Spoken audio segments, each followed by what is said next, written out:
بسم اللہ الرحمن الرحیم۔ السلام علیکم۔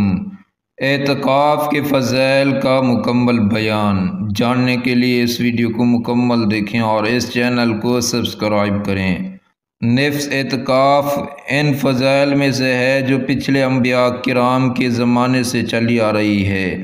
اللہ پاک نے قرآن پاک میں اس کا ذکر فرمایا ہے۔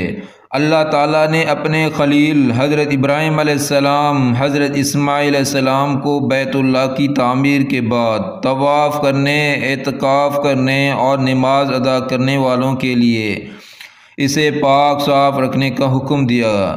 گویا طواف و نماز کی طرح اعتکاف بھی اللہ پاک کے قریب خاص ذریعہ ہے کہ باری تعالیٰ اپنے دو برگزیدہ پیغمبروں کو معتکفین کی خدمت اور ان کا اعزاز میں مسجد حرام کی صفائی اور خدمت کا حکم ارشاد فرما رہا ہے، اور رمضان کے آخر عشرہ کا اعتکاف کرنا رسول پاک صلی اللہ علیہ وسلم کی سنت ہے، اور اس کی فضیلت اس سے زیادہ کیا ہوگی کہ نبی پاک صلی اللہ علیہ وسلم ہمیشہ اس کا اہتمام فرماتے تھے۔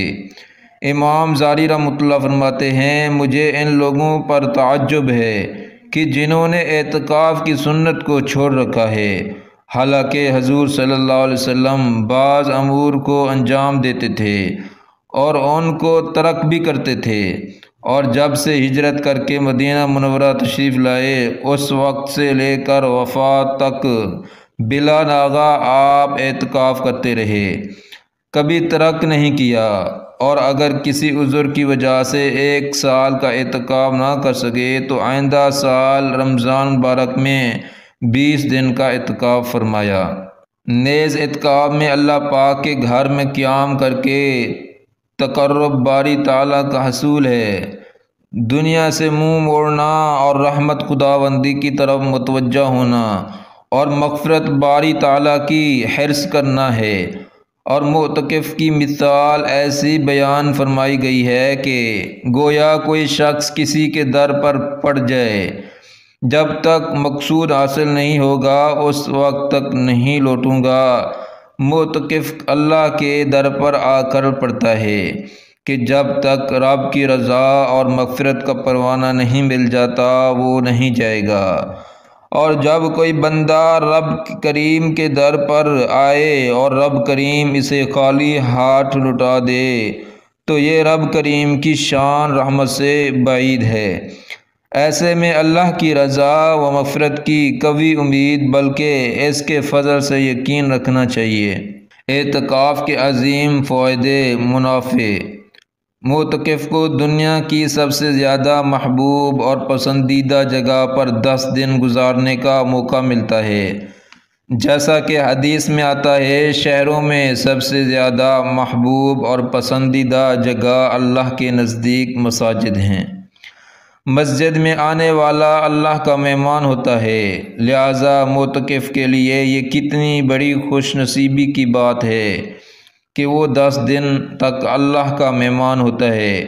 چنانچہ ارشاد نبوی، مساجد زمین میں اللہ کے گھر ہیں، اور اللہ نے اپنے اوپر لازم کیا کہ ان لوگوں کا اکرام کریں جو مساجد میں عبادت وغیرہ کے لیے آ کر اللہ کی زیارت کریں۔ نیز حضرت سلیمان فارسی رضی اللہ عنہ فرماتے ہیں، جو اچھی طرح وضو کر کے مسجد میں نماز پڑھنے کے لیے جائے تو وہ اللہ کا زائر یعنی زیارت کرنے والا مہمان ہے، اور میزبان کا اخلاقی و شرعی حق بنتا ہے کہ وہ اپنے مہمان زائر کا اکرام کرے۔ اعتکاف مسنون میں بیٹھنے والے 10 دن تک مسجدوں کو دن رات آباد کرنے والے ہیں۔ حدیث کے مطابق مسجدوں کو آباد کرنے والے اہل اللہ یعنی اللہ والے ہیں، لہٰذا معتکف کو اعتکاف کی عظیم عبادت کی برکت سے اہل اللہ ہونے کا شرف حاصل ہوتا ہے۔ نیز ایک حدیث قدسی میں اللہ پاک ارشاد فرماتے ہیں کہ میں زمین والوں پر عذاب نازل کرنے کا ارادہ کرتا ہوں، لیکن جب میں اپنے گھروں مساجد کے آباد کرنے والوں کو، میری خاطر محبت کرنے والوں کو اور سحر کے وقت میں استغفار کرنے والوں کو دیکھتا ہوں تو ان سے عذاب کو پھیر لیتا ہوں۔ بس ان حدیث سے معلوم ہوتا ہے کہ اعتکاف میں بیٹھنے والوں کی برکت سے اللہ کا عذاب اور آفتیں سماویہ دور ہو جاتے ہیں۔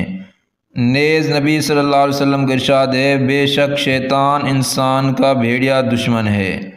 جیسے بکریوں کا دشمن بھیڑیا ہوتا ہے، وہ موقع پاتے ہی الگ ہونے اور کنارے پر آنے والی بکریوں کو پکڑ لیتا ہے۔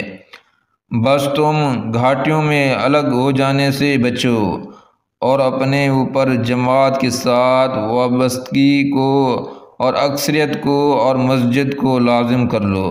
اعتکاف کے ایک عظیم فائدے یہ ہیں کہ معتکف 10 دن تک اللہ کے ضمان میں ہوتا ہے، اس لیے کہ وہ مسلسل دن رات مسجد میں ٹھہر رہتا ہے، اور حدیث کے مطابق مساجد میں رہنے والے اللہ کے ضمان میں ہوتے ہیں۔ چنانچہ ارشاد نبوی ہے، 6 مجالس ایسے ہیں جن میں سے ہر مجلس میں مومن اللہ کے ضمان میں ہوتا ہے۔ ایک اللہ کے راستے میں، دوسرا جماعت سے نماز ہونے والی مسجد میں، تیسرا مریض کے پاس، چوتھا جنازے کے پیچھے جانے میں، پانچواں میت کے گھر میں، چھٹا امام عادل کے پاس اس کی مدد و نصرت تعظیم کے لیے۔ ایک روایت میں ہے کہ جو شخص صبح یا شام جس وقت بھی مسجد جائے وہ اللہ کے ضمان میں آ جاتا ہے۔ معتکف کو اعتکاف کی برکت سے جو خوش قسمتی حاصل ہوتی ہے، وہ 10 دن تک مسجد میں رہنے کی وجہ سے نماز میں ہوتا ہے، یعنی اسے نماز کا ثواب حاصل ہوتا رہتا ہے۔ چنانچہ حدیث میں ہے، نبی صلی اللہ علیہ وسلم کا ارشاد ہے، گھر سے مسجد جانے والا اپنے نکلنے سے لے کر واپس لوٹنے تک نماز پڑھنے والوں میں لکھ دیا جاتا ہے۔ اس کے علاوہ ایک حدیث میں آپ صلی اللہ علیہ وسلم کا ارشاد گرامی ہے، جو شخص اللہ کی خوشنودی کے لیے ایک دن کا اعتکاف کرے گا، اللہ پاک اس کے اور جہنم کے درمیان 3 خندقوں کو آڑ بنا دیں گے، جس کی مسافت آسمان و زمین کی درمیان مسافت سے بھی زیادہ چوڑی ہے۔ نیز ایک حدیث میں حضرت حسن بن علی رضی اللہ عنہ سے مروی ہے کہ آپ صلی اللہ علیہ وسلم نے ارشاد فرمایا، جو شخص رمضان میں 10 دن روز کا اعتکاف کرے تو اس کا یہ عمل 2 حج اور 2 عمرہ جیسا ہے۔ اعتکاف کی اہمیت۔ حضرت عائشہ رضی اللہ عنہا فرماتی ہیں، جو نبی پاک صلی اللہ علیہ وسلم کی ازواج مطہرات میں سے ہے کہ آپ صلی اللہ علیہ وسلم نے رمضان مبارک کے پورے مہینے کا اعتکاف بھی فرمایا ہے، اور 20 روز کا بھی، اور 10 روز کا بھی، اور 10 روز کا اعتکاف آپ صلی اللہ علیہ وسلم ہر سال کیا کرتے تھے، اور ایک سال رمضان مبارک میں آپ صلی اللہ علیہ وسلم سفر کی وجہ سے اعتکاف نہ فرما سکے تو اگلے سال رمضان میں 10 دن کے بجائے 20 دن کا اعتکاف فرمایا۔ اعتکاف کے روحانی فوائد۔ اسلامی شریعت میں اس خاص کورس کو اعتکاف کہا جاتا ہے۔ یہ روحانی رموز و اسرار کا ایک ایسا عجیب و غریب کورس ہوتا ہے کہ معتکف خواہ اللہ پاک کا کوئی خاص بندہ ہو، عالم، خطیب، مفسر، مفکر یا کوئی عام ان پڑھ ہو، وہ شخص کے جو اخلاص نیت سے گھر بار چھوڑ کر اللہ کو منانے کے لیے اس کے گھر کی دہلیز پر آن بیٹھا ہو، بارگاہ خداوندی سے اعتکار کے روحانی فیوزات، برکات اور عنایات سب کو ملتے ہیں، اور اللہ ہی جانے کہ کس کو کس قدر ملتے ہیں، لیکن بندہ کی عاجزی اپنے آپ کو سب سے کم جانتا ہے۔ اس کا احساس شرمندگی، ناتوانی، بے بسی، اس کی فریاد التجائیں اور اللہ کی بارگاہ میں اس کی آہیں، سسکیاں، رکت اور اس کا پھوٹ پھوٹ کر رونا، اس کو اللہ کی بارگاہ میں توبہ کی توفیق ضرور عطا فرماتا ہے، کیونکہ معتکف یہ سب کچھ دنیا کی نظروں سے چھپ کر صرف اللہ کے لیے کرتا ہے، اور پھر مالک کی مرضی کہ وہ اپنے اس خاص مزدور کو کتنی اجرت دے۔ پھر انسان پر ایک وقت ایسا بھی آ جاتا ہے کہ حضور کی زیارت کے لیے اللہ کی بارگاہ میں التجا کرتا ہے اور اللہ اسے خواب میں اپنے محبوب کا جلوہ بھی عطا فرما دیتا ہے۔ ایک امتی کی معراج ہوتا ہے۔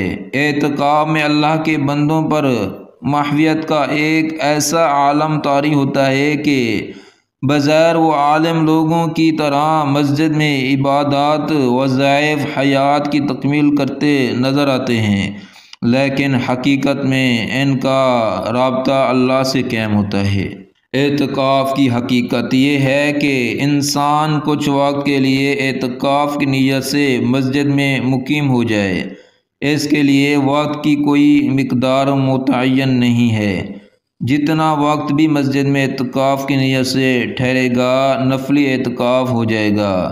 البتہ رمضان میں جو اعتکاف مسنون ہے اس کے لیے 10 روز کی مدت مقرر ہے، اس سے کم میں سنت ادا نہ ہوگی۔ اس طرح اعتکاف واجب یعنی جس کی نظر مانی ہو وہ ایک دن ایک رات سے کم نہیں ہو سکتا۔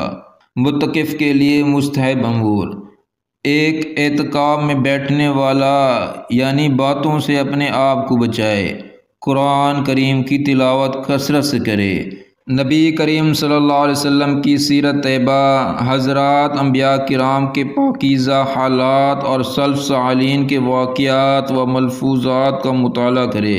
اعتکاف کی حالت میں دینی واقعات، فضائل و مسائل، علماء کرام یا مستند کتب کی مدد سے سیکھنے پر خصوصی توجہ دے۔ اس کے علاوہ فرائض کے ساتھ نفل نماز جیسے تحیۃ الوضو، تحیۃ المسجد، اشراق، چاشت، اوابین اور تہجد کی حتی اعلی مکان پابندی رکھے۔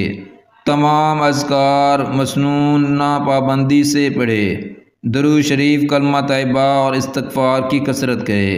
جہاں اپنے لیے دعا کرے وہاں اپنے والدین، اعزاء و احباب، ملک و ملت بلکہ پوری امت کے حق میں دعا کرے۔ اعتکاف کے اقسام: اعتکاف کی 3 قسمیں ہیں: ایک واجب، دوسرا سنت، تیسرا نفل۔ واجب اعتکاف: جب واجب اعتکاف کی نظر اور منت مانی جائے تو اس کو واجب اعتکاف کہتے ہیں۔ جیسے کوئی شخص یوں کہے کہ اگر میرا فلاں کام ہو گیا تو میں اتنے دن کا اعتکاف کروں گا۔ نفلی اعتکاف اور اس کے فضائل: اللہ پاک کا قرب اور ثواب حاصل کرنے کے لیے اعتکاف کی نیت سے مسجد میں ٹھہرنے کو نفل اعتکاف کہتے ہیں۔ خواہ جتنی دیر بھی ہو، نفلی اعتکاف ایک مستقل عبادت ہے۔ اس لیے ہر مسلمان کو چاہیے کہ جب بھی مسجد جانا ہو تو نفلی اعتکاف کی نیت کر لیا کرے۔ جتنی دیر وہ مسجد میں ٹھہرا رہے گا اس کو اعتکاف کا ثواب ملتا رہے گا۔ البتہ مسجد سے نکلنے کے ساتھ یہ اعتکاف ختم ہو جائے گا۔ اس ویڈیو کو لائک کریں، شیئر کریں اور اس چینل کو سبسکرائب کریں۔ جزاکم اللہ خیرا۔